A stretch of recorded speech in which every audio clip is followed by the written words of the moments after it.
Salut tout le monde, j'espère que vous allez tous très bien. Je suis vraiment content de vous présenter cette vidéo puisque j'ai eu la chance d'avoir été invité au Pitti Fragranze, qui est le salon international de la parfumerie italienne qui se situe à Florence, la capitale de la Toscane. Alors j'ai voulu réaliser une vidéo pour vous présenter d'une part le salon avec l'exposition The Sound of Fragrance que je trouve absolument fascinante, qui est en lien entre le son et le parfum, mais également vous retracer l'histoire de Florence à travers des figures emblématiques telles que Catherine de Médicis qui a vraiment révolutionné le langage de la parfumerie moderne à l'heure actuelle et surtout aussi pendant la période de la Renaissance quand elle s'est mariée avec le roi Henri II. Donc voilà, ça sera vraiment un mix and match entre des monuments historiques, l'histoire, mais également la présentation du salon. Et en fin de vidéo, il y aura également un unboxing avec différents parfums qu'on peut retrouver au Pitti Fragrance, qui est absolument fantastique, hein. Et bien évidemment, il y aura aussi la petite découverte telle que du musée Villoresi, mais tout ça, je vous le mets en description si maintenant il y a une partie qui vous intéresse plus que d'autres, d'aller visionner. D'ailleurs, avant de commencer la vidéo, je vous invite déjà à vous abonner. Alors, c'est peut-être pas grand-chose pour vous, c'est gratuit, c'est rapide, mais pour moi, ça change, ça fait toute la différence et c'est ce qui me permet de continuer les vidéos de long format. Voilà, on commence tout de suite la vidéo, c'est parti. Florence, berceau de la Renaissance et capitale culturelle. Florence, c'est la capitale de la Toscane et l'une des villes les plus emblématiques d'Italie. Connue pour son architecture majestueuse et ses trésors artistiques, elle est souvent appelée le berceau de la Renaissance. En parcourant les rues pavées de Florence, vous êtes entouré de monuments emblématiques comme le Duomo, avec son imposant coupole de Brunelleschi, le Palazzo Vecchio et la magnifique galerie des Offices, qui abrite des chefs-d'œuvre de Léonard de Vinci, Michel-Ange et Botticelli. Florence n'était pas seulement un centre artistique, mais aussi un puissant foyer politique. La ville était dirigée par les familles influentes comme les Médicis, qui ont façonné l'Europe de la Renaissance, non seulement par leur mécénat artistique, mais aussi par leur influence politique. Lorenzo de Médicis, surnommé Lorenzo le Magnifique, a été l'un des plus grands protecteurs des arts et des sciences, attirant à sa cour des penseurs et artistes majeurs tout en renforçant Florence comme un centre intellectuel. C'est dans cette atmosphère de créativité et d'innovation que des figures publiques telles que Dante Alighieri, le père de la langue italienne, ou encore Galilée, père de l'astronomie moderne, ont laissé une empreinte indélébile sur la ville et le monde. Florence est également un haut lieu de la culture italienne, non seulement pour l'art, mais aussi pour la mode et le parfum. L'histoire de Catherine de Médicis est la première eau de toilette. C'est ici, à Florence, que Catherine de Médicis a grandi entourée du raffinement florentin. En 1533, elle quitte sa ville natale pour épouser Henri II, futur roi de France, un mariage qui a marqué le tournant non seulement dans l'histoire politique européenne, mais aussi dans celle du parfum. Avant son départ, Catherine fréquente l'Officina Profumo Farmaceutica di Santa Maria Novella, une pharmacie historique fondée par des moines dominicains au XIIIe siècle. C'est là qu'elle découvre l'art de la parfumerie qui deviendra une véritable passion. À son arrivée en France, Catherine introduit son parfumeur personnel René le Florentin, créé pour elle ce qui sera considéré comme la première eau de toilette moderne. Ce parfum, un mélange d'essences florales et d'herbes aromatiques, marque le début d'une révolution dans le monde du parfum. À l'époque, l'hygiène corporelle était rudimentaire et les fragrances jouaient un rôle clé à la cour pour masquer la mauvaise odeur. Catherine, toujours avant-gardiste, parfume ses gants, une innovation qui devient rapidement une mode en France. Grâce à l'influence de Catherine et de René, la France deviendra plus tard un des centres mondiaux de la parfumerie, influencé par le savoir-faire florentin. Florence aujourd'hui, une capitale mondiale du parfum. Aujourd'hui, Florence reste un lieu incontournable pour les amateurs de parfumerie. En visitant des lieux comme Santa Maria Novella, vous plongez dans des siècles de traditions parfumées héritées de la Renaissance. Mais l'influence de Florence dans l'industrie du parfum ne s'arrête pas là. Chaque année, la ville accueille un événement majeur, les Pitti Fragranze, un salon international dédié aux parfums de niche. Cet événement réunit les plus grands créateurs et maisons de parfumerie du monde entier, offrant une plateforme unique pour découvrir les dernières tendances, les nouveaux talents et les créateurs olfactifs les plus audacieux. Le Pitti Fragrance est le reflet de l'héritage florentin alliant l'innovation et la tradition, dans le cadre où le parfum est plus qu'une simple senteur, c'est une véritable œuvre d'art. Le salon Pitti Fragrance 2024. Lors de la dernière édition de Pitti Fragrance, une exposition fascinante intitulée The Sound of Fragrance a exploré les liens créatifs entre le parfum et la musique. L'exposition a offert aux visiteurs deux parcours sensoriels distincts et innovants. Le premier dédié au silence, à la fois olfactif et musical, et le second consacré à l'exploration du bruit. Tant dans les parfums que dans la musique, ces expériences immersives invitaient les participants à repenser leur perception du son et des senteurs. Cette installation innovante visait à atteindre une sorte d'alchimie entre la musique et le parfum, deux arts qui partagent un langage commun, les notes, le rythme, l'harmonie. Une exploration captivante, des connexions profondes entre l'odorat et l'ouïe. Historiquement, le parfum et la musique ont souvent été associés. Dès l'Antiquité, ils étaient utilisés ensemble pour élever l'esprit. Et même aujourd'hui, de nombreuses créations olfactives s'inspirent directement de la musique. L'exposition de Sound of Fragrance a révélé que ces deux formes artistiques échappent aux conventions visuelles, offrant ainsi une expérience intime et mystérieuse. L'événement a mis en lumière les nouveaux sentiers créatifs que continue d'explorer l'industrie du parfum. Je commence cette vidéo avec un énorme rhume et ça va pas être simple parce que je vais sentir des parfums, je vais essayer de vous les décrire avec ce rhume qui est en train de me porter misère. Donc pardonnez-moi. Alors je vais essayer de vous décrire au mieux. En général, je me trompe assez rarement quand je décris une famille olfactive et également j'arrive à déceler des matières premières. Alors c'est un talent, mais ça demande beaucoup d'exercice. Donc je vous invite aussi à tester l'expérience et à sentir et à essayer de déceler les matières premières que chaque parfum décèle. Donc, on commence tout de suite par cet unboxing. Je l'ai recommencé 3 fois de suite parce que je n'étais pas satisfait, j'arrivais pas à trouver le bon rendu. J'ai une caméra juste là qui va pouvoir vous faire un zoom sur les produits. Il y aura vraiment beaucoup de stock. C'était vraiment une belle découverte de tous les parfums que j'ai pu voir au Petit Fragrance. Il y aura des parfums qui vont venir se présenter durant le courant de l'année, durant le courant des certains tops, etc. Donc j'ai hâte parce qu'il y a vraiment de très beaux bijoux olfactifs.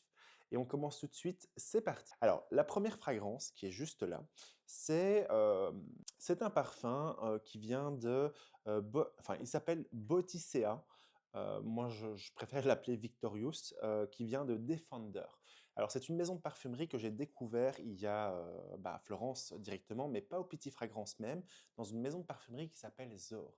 Zor, c'est une maison de parfumerie italienne où ils ont justement deux parfumeries, il me semble, une à Milan et une seconde qui se trouve à Florence. Alors, du coup, cette maison de parfumerie est absolument magnifique puisque j'aime beaucoup la décoration qui est à l'intérieur et surtout les parfums qui sont présentés puisqu'on part sur la parfumerie de niche, très rare. On a des sélections assez classiques, hein, comme ce qu'on peut retrouver notamment du Roja, du Clive Christian, mais on a aussi des parfums italiens et des parfums aussi exclusifs, dont celui-ci qui était un événement presse lors du salon, et c'est le Victorious qui est juste là. Donc le flacon est vraiment très beau, hein. Moi je l'aime beaucoup. Alors là c'est un petit format, un 10 ml, mais les plus grands flacons sont plus imposants et surtout c'est une très belle décoration je trouve à porter. Et pour celui-ci, on entre sur un ambré floral où la gourmandise est mise à l'honneur, telles que des notes de caramel vont venir s'intensifier avec un côté rose, mais également vanille, une ambre, mais surtout il a des accents patchoulisés. On part sur une concentration haut de parfum pour celui-ci. Avant également de vous présenter des fragrances du salon, on passe dans la maison de parfumerie Lorenzo Villoresi. Donc juste, on va faire un petit bac au bureau pour vous expliquer le musée Lorenzo Villoresi. C'est parti. Le musée Villoresi propose aux visiteurs un voyage multisensoriel fascinant, à la découverte du monde des parfums, des senteurs et des substances aromatiques les plus précieuses. Au centre de l'exposition se trouve l'Osmorama, une bibliothèque d'odeurs uniques qui rassemble une vaste collection d'ingrédients aromatiques anciennes et modernes venues des quatre coins du monde. Vous pouvez y découvrir des matières premières rares qui ont servi à créer des parfums iconiques à travers l'histoire. Le musée présente le monde des fragrances sur différents angles. Des cabines olfactives vous permettent d'explorer des senteurs spécifiques, tandis qu'une base de données interactive et des films originaux vous plongent dans cet univers mystérieux. Vous pouvez également suivre une carte interactive qui retrace des origines et l'histoire des parfums à travers le monde. Pour tous ceux qui souhaitent explorer l'art de la parfumerie de manière immersive, le musée Villoresi est un incontournable, un lieu où la nature et la création olfactive se rejoignent pour éveiller vos sens. Le teint de neige, ça reste quand même une légende dans le monde de la parfumerie, c'est-à-dire que là on part sur un bel iris poudré qui va avoir légèrement des facettes citronnées mais qui va venir s'adoucir par de l'ylang-ylang. L'ylang-ylang à la fragrance apporte vraiment ce côté réconfortant, chaleureux, vanillé, mais également baumé. Il a des facettes un peu similaires au jasmin, mais qui va venir se poser sur un délicieux lit de vanille et d'ambre musqué. Très joli celui-ci. Si vous êtes fan des parfums à odeur de talc de bébé, celui-là, c'est un incontournable, surtout pour l'hiver. Alors, celui-ci, c'est le Halamout, toujours de chez Lorenzo Villoresi. Je vais venir l'ouvrir. Oh, le flacon est juste magnifique. Pour le Halamout, alors celui-ci, il me semble qu'il a reçu le prix Coty. Magnifique, puisque là, on part sur un ambré boisé, la vanille est mise à l'honneur, mais c'est côté patchoulisé qui va venir intensifier et réveiller nos papilles olfactifs. C'est ça qui est juste fantastique. Moi, je le trouve beau. On a ce côté floral qui va venir se déployer. Après, il a une rondeur de la vanille qui va venir vraiment s'adoucir. Il est corsé, boisé à la fois. Il est totalement unisexe et surtout puissant. Très remarquable celui-ci. On a également dans la Vintage Collection le Ylang Ylang en concentration eau de toilette, mais croyez-moi qu'il est très intense celui-ci. Vous allez voir qu'au fur et à mesure de la vidéo, ça va se remplir ma table.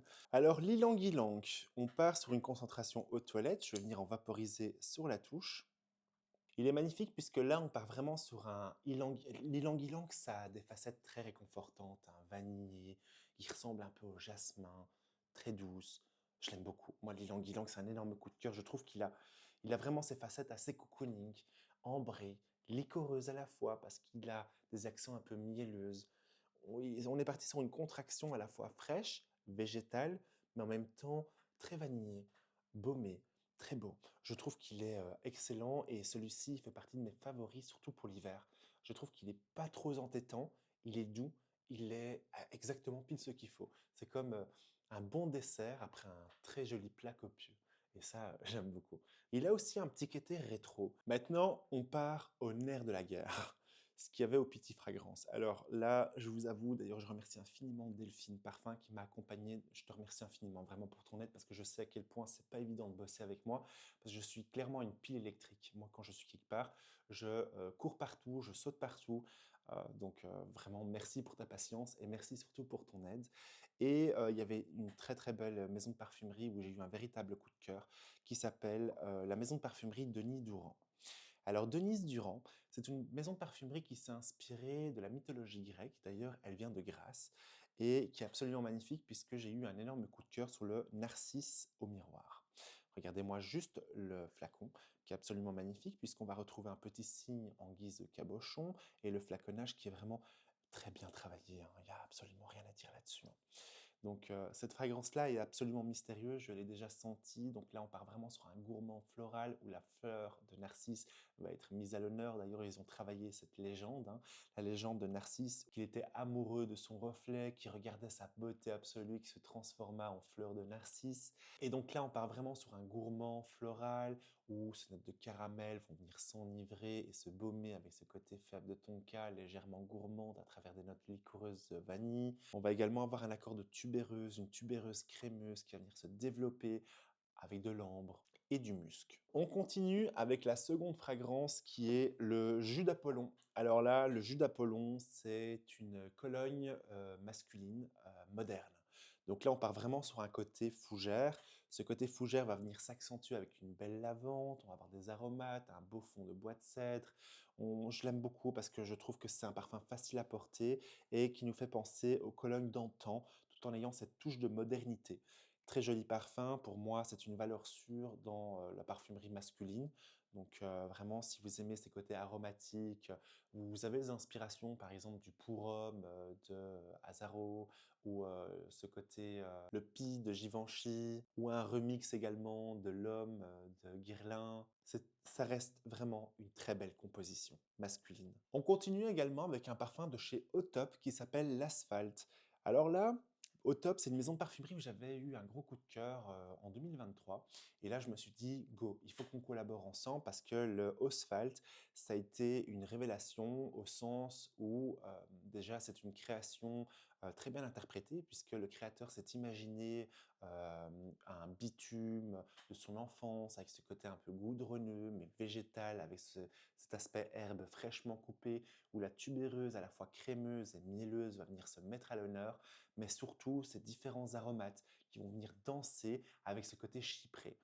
Et ça, j'aime bien parce qu'il est frais, il est végétal et il fait du bien à sentir.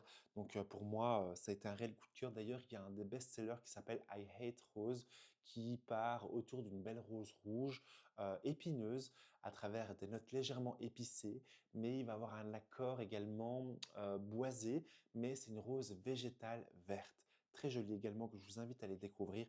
En tout cas, le Osphalt a été pour moi un immense coup de cœur de la maison. vraiment clairement. Et ça, c'est le genre de parfum que je vais vous en parler encore et encore. Et je trouve que l'innovation est présente. La réinterprétation du bitume est clairement mis en jeu. Et ça, je félicite la création, le parfumeur derrière. J'ai encore du stock. Bon, je vais déjà tout retirer. Bon, après, j'ai beaucoup d'échantillons de parfums et je vous avoue qu'on va pas s'attarder là-dessus parce que sinon cette vidéo sera interminable et sera beaucoup trop compliquée pour moi au montage. Donc, on va vraiment s'attarder qu'au gros flacon. Alors, je suis désolé parce que le carton, il a été quand même pas mal endommagé, mais en tout cas, on parle de la nouveauté de chez l'Orchestre Parfum. Alors, j'ai été vraiment charmé par la maison de parfumerie, mais aussi par le créateur. D'ailleurs, j'ai fait une interview avec lui que je vous mettrai juste en dessous en description, qui est absolument fascinant. Et pour l'occasion, ils ont fait un nouveau parfum qui s'appelle Mono Cachemire. On va l'ouvrir. Alors, c'est vrai que le flacon a pris assez cher, mais bon, voilà, c'est le jeu, hein. Désolé, mais ça, c'est sur le voyage. Et voilà, j'avais même plus de place que j'ai dû demander à Delphine d'en mettre dans sa valise parce que ma valise dépassait le poids autorisé. Mais trop content. Donc en fait, celui-ci, c'est Mono Cachemire. Alors le flacon est juste magnifique. Alors le Mono Cachemire, c'est une belle symphonie poudrée. Ils se sont inspirés de la Low Girl, je pense, pour pouvoir créer la fragrance. Donc du coup, c'est vraiment cette fille posée, où on a cette musique de fond, on a vraiment ce côté chill. J'aime beaucoup parce que là, on part sur un délicieux poudré, légèrement à la violette. Il a un côté boisé. On va retrouver vraiment ce côté bois de cachemiran qui va venir se développer avec ses belles arômes irisés. Il est très beau, il est doux. Pour moi, c'est un énorme coup de cœur. Si vous êtes fan des parfums poudrés, celui-ci va clairement faire votre bonheur. Alors là, j'en suis complètement convaincu. Et il me fait vibrer, il me fait voyager. Et surtout, il a une très bonne concentration avec une bonne tenue, je trouve.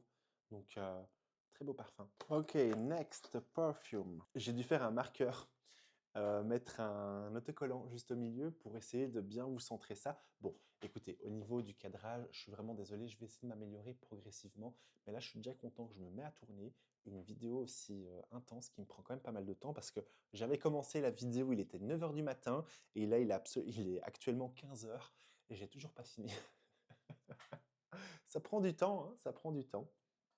Alors, belle maison de parfumerie que j'ai découvert, c'est la maison Racine. C'est une maison de parfumerie française absolument magnifique à travers le Garden Song, qui faisait partie également de mes préférés. Alors, j'aimais bien l'univers de la maison. Waouh, regardez-moi ça. Donc, on part là-dessus. On vient l'ouvrir. Hop.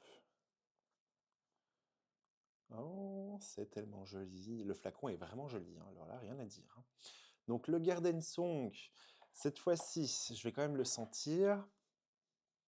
C'est un peu plus simple sur tes touches olfactives parce qu'habituellement, je vaporise ça à l'air libre pour pas en gaspiller. Parce que mine de rien, c'est quand même un budget ces touches. Mais là, avec mon rhume, j'ai juste pas le choix. Alors, le Garden Song, oh, waouh. Alors là, c'est typique, le genre de parfum que j'adore porter, printemps, été. C'est-à-dire que là, on a un côté baie de poivre rose, un accord de fleurs d'oranger, du géranium qui va apporter un volume vert végétal. Il a des facettes herbes fraîchement coupées. On va avoir un accord de bourgeon de cassis pour lui conférer un côté fruité mais vert à la fois. On va retrouver également du musc. Il l'évoque dans la maison de parfumerie comme une délicate infusion de printemps que je trouve vraiment très jolie, hein, sincèrement. Pour moi, c'est un véritable coup de cœur. Je trouve qu'il est vert, il est végétal. Et comme la créatrice l'a dit, il nous reconnecte à la nature. Donc, waouh, très très belle fragrance. Et le flacon est magnifique, hein. Alors, là, on part sur des parfums. Deux parfums de chez Sasva. On dit plutôt Shasva. C'est une maison de parfumerie indienne. Alors, moi que j'aime énormément. Alors, je suis content parce que c'est vraiment deux de mes parfums préférés de la maison que je vous invite vraiment à les découvrir. Alors, la première fragrance s'appelle Fruits du paradis. Alors, celui-ci, comment vous dire que c'est un coup de cœur d'une immensité. Oh, waouh! Je vais déjà en vaporiser sur une touche. Waouh! Incroyable, incroyable. Je m'en suis mis dans l'œil. Incroyable puisque dans le fruit de paradis, on part vraiment sur un cocktail d'agrumes exotique. On a un côté melon, framboise, kiwi, ananas. C'est une multitude sensorielle hyper rafraîchissante, incroyable. Il me semble que le créateur s'est inspiré d'un été indien assez désaltérant, avec ce côté cocktail de fruits qui vient s'imposer. On a un fond musqué, ambré. Il me fait aussi penser à un parfum de propre. Et ça, c'est agréable. Mais un parfum, j'ai l'impression aussi de siroter une délicieuse limonade. Alors, je trouve que pour moi, c'est un must-have pour l'été. Il est rafraîchissant, désaltérant, un beau fruité, ambré. Et je sais que les parfums de chez Chasva, ils ont une tenue incroyable. Alors pour moi, ça reste des valeurs sûres. Donc celui-ci, c'est le fruit du paradis qu'on dit en hindou, je pense, si je ne me trompe pas, Fal el Jannat. Voilà. Désolé pour mon accent. Je ne suis pas encore briefé et il faut que je m'habitue. Le second parfum, alors c'est une variante du Forbidden World qui est présent. Alors déjà, le Forbidden World, je le trouve intéressant parce qu'il est très puissant, typique au parfum indien, assez boisé, oudé, animal. On va avoir des facettes aussi vanillées. Mais celui-ci, c'est le Bombay Gourmand. Alors le Forbidden World Bombay Gourmand, il m'a également surpris parce qu'il était très facile à porter. Il est d'une gourmandise remarquable parce que là, on va avoir un accord de caramel. On part sur un délicieux oud au caramel, saupoudré de safran, avec un accord également de fèves de tonka. Il est délicieux celui-ci. Et il laisse une douceur caramélisée, légèrement lactée, avec ce côté oud sauvage qui apporte une touche de modernité et aussi de caractère parce qu'il a un fond aussi patchoulisé. Il est vibrant celui-ci, audacieux mais tout en élégance et facilement portable. Je le trouve très joli. Vraiment très belle maison de parfumerie. Alors, l'Atelier d'Essence est une maison de parfumerie française, grassoise. Ah, pas évident à ouvrir. C'est une maison de parfumerie française. Alors, ils ont différents flacons. Ça, c'est des petits vaporisateurs de voyage. Alors, très sympa. Ils en ont trois. Je ne vais pas vraiment m'attarder là-dessus parce que c'est des petits formats, mais que je trouve vraiment cool. Il y en a un qui m'avait vraiment surpris. Je ne sais plus lequel c'est. D'ailleurs, il faudrait mettre le nom à l'arrière des parfums parce que là, maintenant, je prends une fragrance. Ah, si, ici, il y a marqué le roseau. Bon, je retire ce que j'ai dit, c'était la mauvaise langue qui parlait.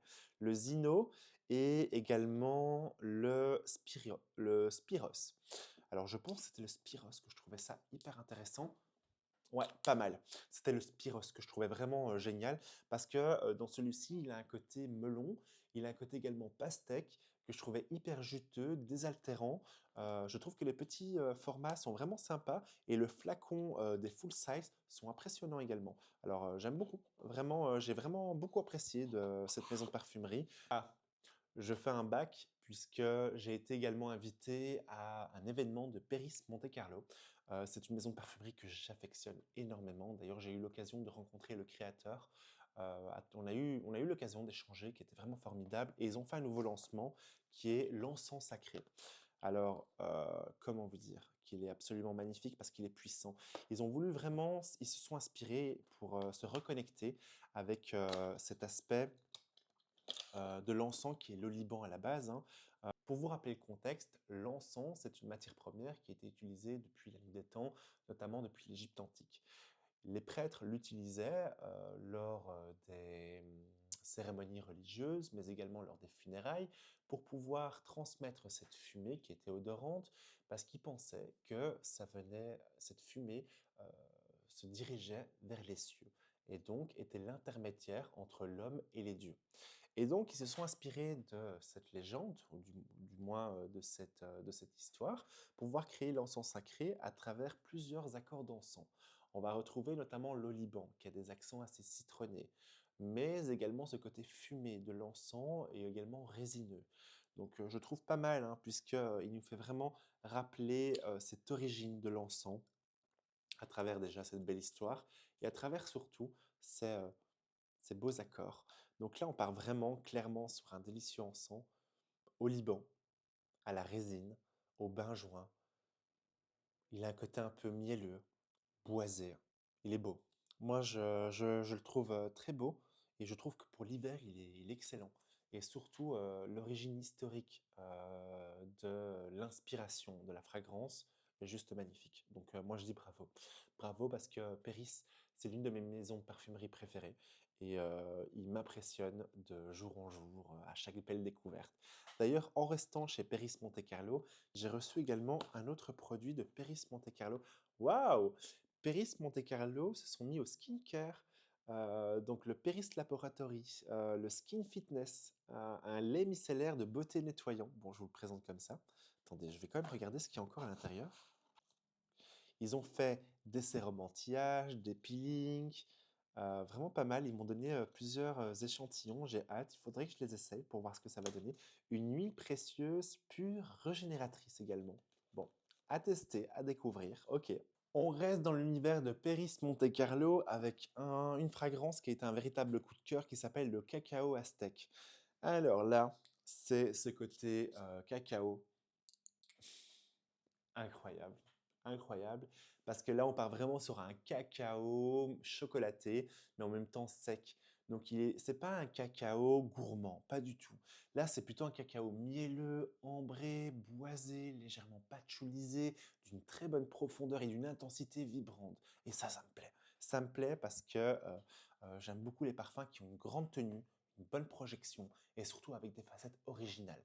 Et le cacao aztèque, il répond à toutes les conditions. Donc bravo, et c'est dans la collection des extraits de parfum. On continue avec la maison de parfumerie Houbigant.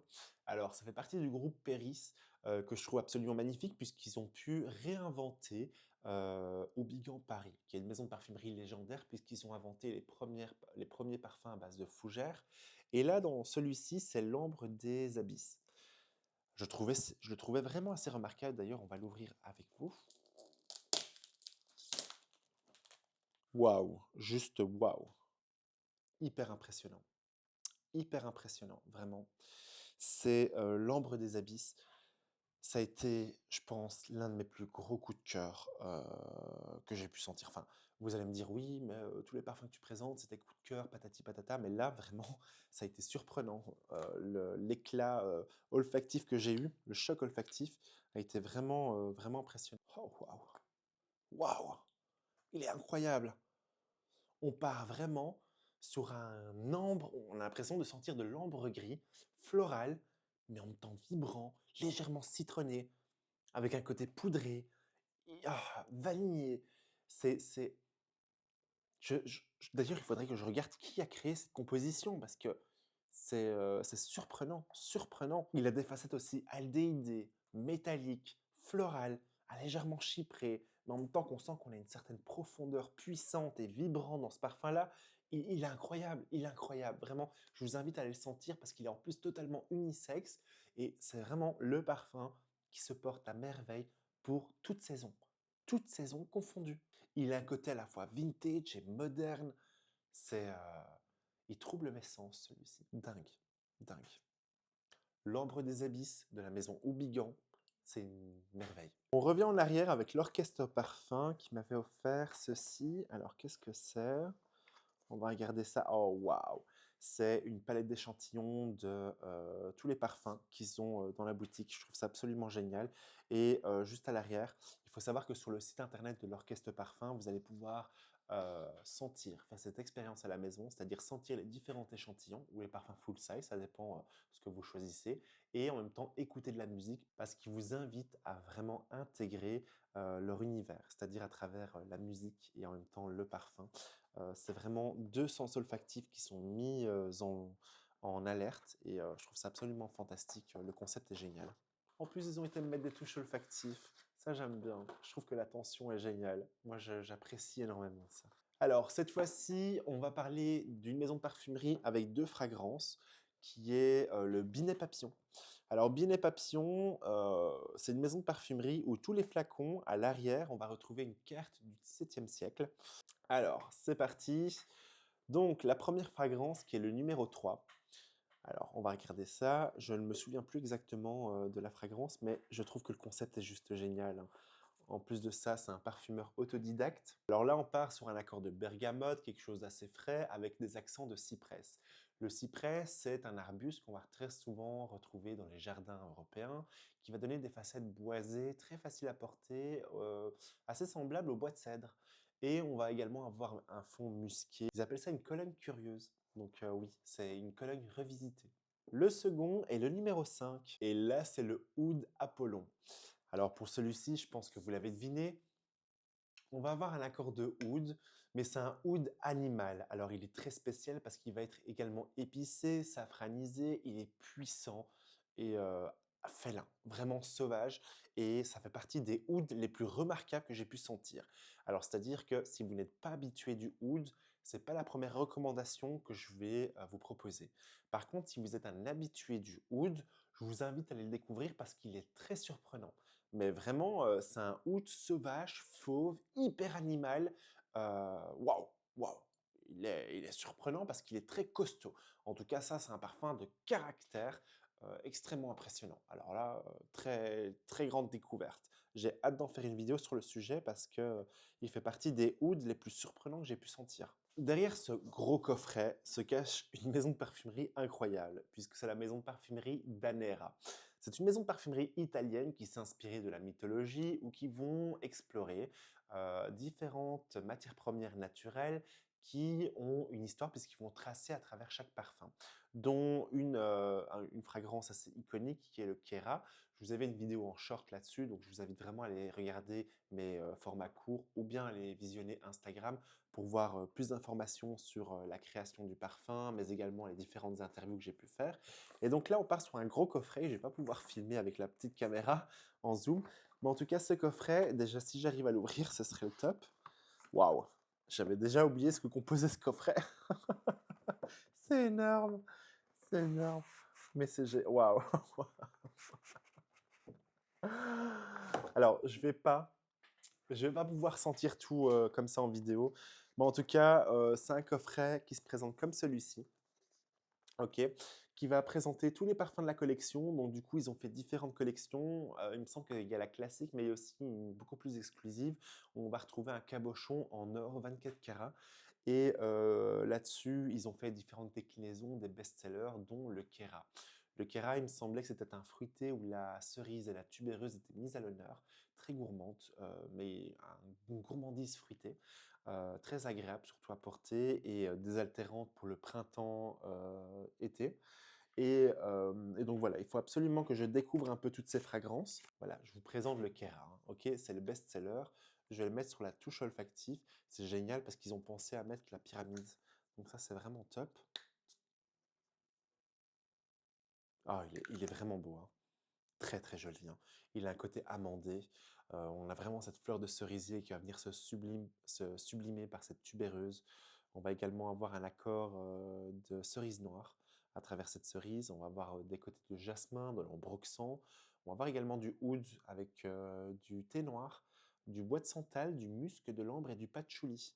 Vraiment, je me félicite parce que je suis en train de traduire tout ça de l'anglais au français et c'est euh, c'est c'est assez remarquable parce que j'ai pas l'habitude de le faire. Il y a également donc du coup les extraits de parfum dans une collection particulière qui s'appelle Mythia. Donc c'est une collection qui s'inspire vraiment de cette mythologie grecque. On part sur la maison de parfumerie Lacera avec notamment la fragrance Borderline, là où le Neroli est mis à l'honneur. En fait, Lacera, c'est une maison de parfumerie d'ailleurs qui est disponible aussi chez Univers Parfumerie, pardon. Oh, très joli, très très joli. Là, on part sur un délicieux fleur d'oranger avec de la neurolie. En plus de ça, je regarde, je vois que c'est vegan, cruelty free, magnifique, tout ce qu'on aime. Donc, en fait, pour vous expliquer un peu la légende, l'histoire du parfum, c'est un psychologue qui a créé cette maison de parfumerie et qui s'est inspiré de différents troubles mentaux pour l'exprimer, le conceptualiser en jeu. Par exemple, ici, on parle des troubles borderline. Il a voulu mettre en contraste différentes matières premières pour révéler la fragrance. Ce que je trouve assez intéressant et ça permet aussi de voir le parfum autrement. Il me semble qu'il y avait également le parfum boulimie, il y avait le parfum dépression, dépressive.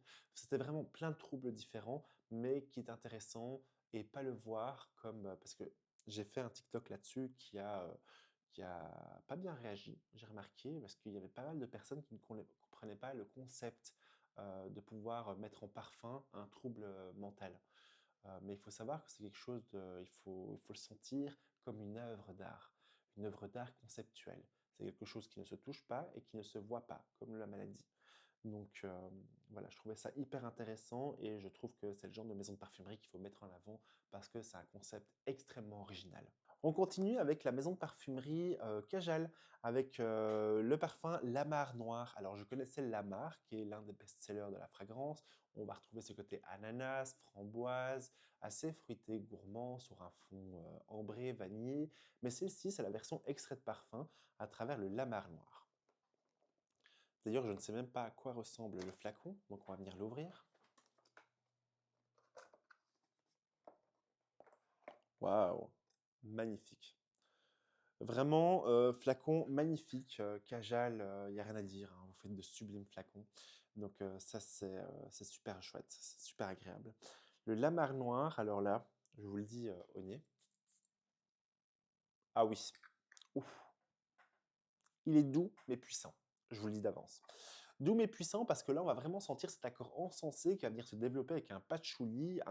Il a un côté aussi résineux, mais on va toujours avoir cette identité à travers un fruité gourmand, floral.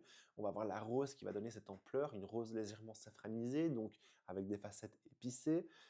Très beau, très belle composition, mais surtout puissant, d'une intensité. D'ailleurs, je me demande le nombre de pourcentage en parfum qui la compose. C'est un extrait de parfum, malheureusement, le degré de pourcentage n'est pas indiqué. Énorme coup de cœur pour cette maison de parfumerie italienne, qui est Naso di Razza. Alors là, waouh, waouh, waouh, incroyable. Magnifique, on a vraiment cette inspiration Cologne, une Cologne masculine comme on les aime. On a l'impression limite de se parfumer avec un délicieux aftershave de luxe. Et ça, j'aime beaucoup. Naso di Razza, c'est une maison de parfumerie typiquement italienne, avec des jus de qualité et des nez juste extraordinaires. Euh, Là, vraiment, ça mériterait une vidéo entière. Je l'aime beaucoup, vraiment beaucoup cette maison de parfumerie. Donc, on est parti sur une concentration haut de parfum et puis surtout des jus de qualité, hein, incroyable. Est-ce qu'on arrive à la fin de cette vidéo? Bon, bien sûr, il y a toujours... en fait, j'ai tellement d'échantillons. Ah oui, gros coup de cœur également pour la maison de parfumerie Katrina Velmenko. C'est une nouveauté qu'il y avait chez Petit Fragrance, donc très très jolie également. Il y a d'autres maisons de parfumerie hein, comme Saponifico, Varesino, absolument incroyable. Mais là, on part sur des échantillons et je vous avoue qu'avec le nombre, la quantité de parfums que j'ai, je ne vais pas m'attarder là-dessus malheureusement. Et il y a encore pas mal, vraiment pas mal d'échantillons. Donc voilà, j'espère que ça vous aura plu. Et en tout cas, moi, c'était un réel plaisir de vous avoir partagé les petites découvertes que j'ai fait à Florence. Euh, voilà, je remercie infiniment également toutes les personnes qui m'ont offert ces parfums parce que c'était une belle découverte et j'en suis bien conscience de la chance que j'ai, que c'est pas donné à tout le monde. Mais en tout cas, moi, c'est un réel bonheur de vous partager. Il y aura bien évidemment des formats beaucoup plus courts de toutes ces belles découvertes. Voilà, j'espère que cette vidéo vous aura plu et on se retrouve juste après pour la suite de la vidéo. C'est la fin de cette vidéo, j'espère en tout cas qu'elle vous aura fait plaisir. Moi en tout cas c'est un nouveau challenge, une manière de travailler différemment, surtout à travers cette narration. J'espère que ça vous aura fait plaisir. Bien évidemment, je vous invite à liker la vidéo et toujours à vous abonner si ce n'est pas déjà fait. C'est super important pour continuer mes activités. J'insiste vraiment parce que c'est gratuit pour vous et ça fait vraiment plaisir. Donc merci à tous ceux qui ont pris la peine de s'abonner. Nous, on se retrouve très vite dans une prochaine chronique. D'ici là, prenez soin de vous et surtout passez une excellente semaine parfumée. Bye!